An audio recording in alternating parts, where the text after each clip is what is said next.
let's make some Latin style bread pudding. Come on, let's get started. Todo queda sabroso.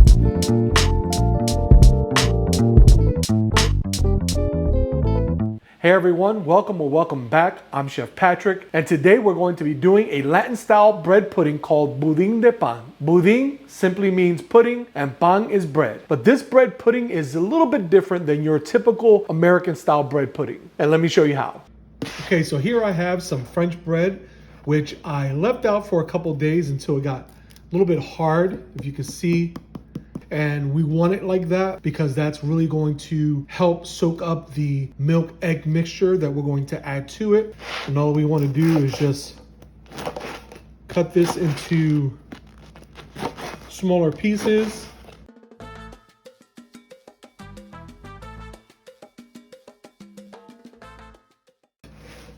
Then we're going to take that cubed up bread and we're going to add it to a bowl. Just like so. And then what I'm going to do is I'm going to add 2 cups of milk to the bread, and I'm just going to allow that bread to sit in that milk so that it gets nice and soft. And then we'll add the other ingredients in a few minutes. So let me set this aside. So this type of bread pudding can be found in almost every Latin country. Growing up in a predominantly Puerto Rican neighborhood, it was a common occurrence just to walk into a bodega and see in the refrigerated section these single portions of Budin de Pan with the caramel just drizzled over. Speaking of the caramel, let's make that right now.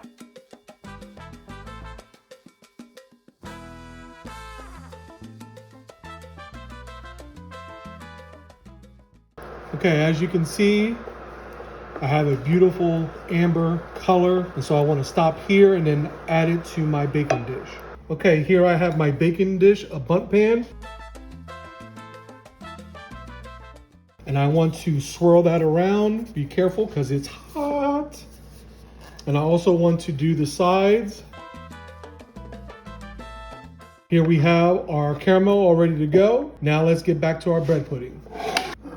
Okay, I'm also going to add raisins to the bread pudding. This is very traditional, especially in Puerto Rican bread pudding. So I have a half a cup of raisins, and here I have some cinnamon sticks, some star anise, and some cloves that I simply added to a pan with a little bit of water, and I allow the spices to infuse that water. And now I'm just going to strain that water, that spice water, over the raisins. And that's going to help the raisins get nice and plump, but also it's a way of incorporating the cinnamon, the star anise, and the cloves into the bread pudding mixture.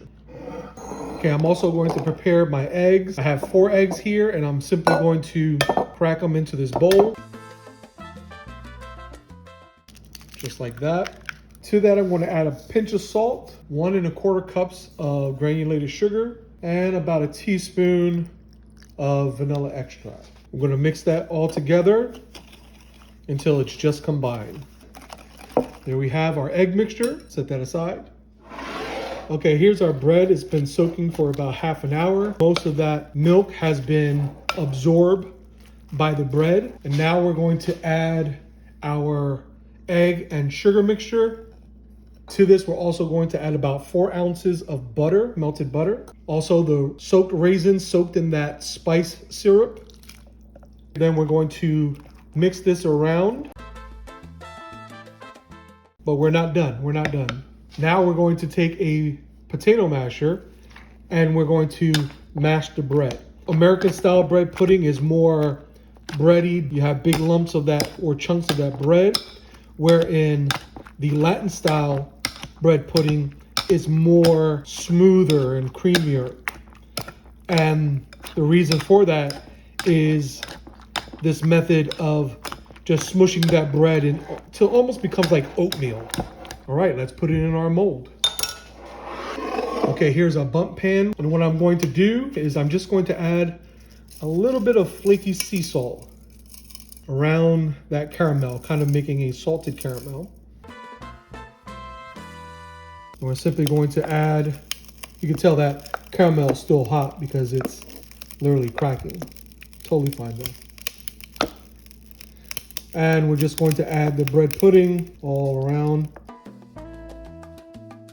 Okay, so I put some aluminum foil on the bread pudding and I'm placing it in a larger pan, and I'm going to add some water to it until it comes up like halfway up the sides. This is what is called a bain-marie or water bath. What that water is going to do is it's going to create steam, and it's going to allow that bread pudding to cook nice and evenly. Now we're going to place it in a preheated 350-degree oven for about an hour.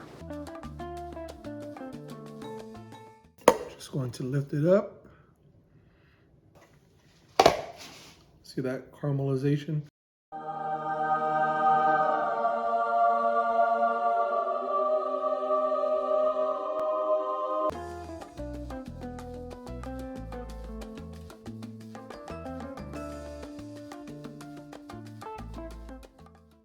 Okay, so here we have the Budin de Pan. Now we're just going to give it a taste. It's so smooth and creamy. Just the right amount of sweetness.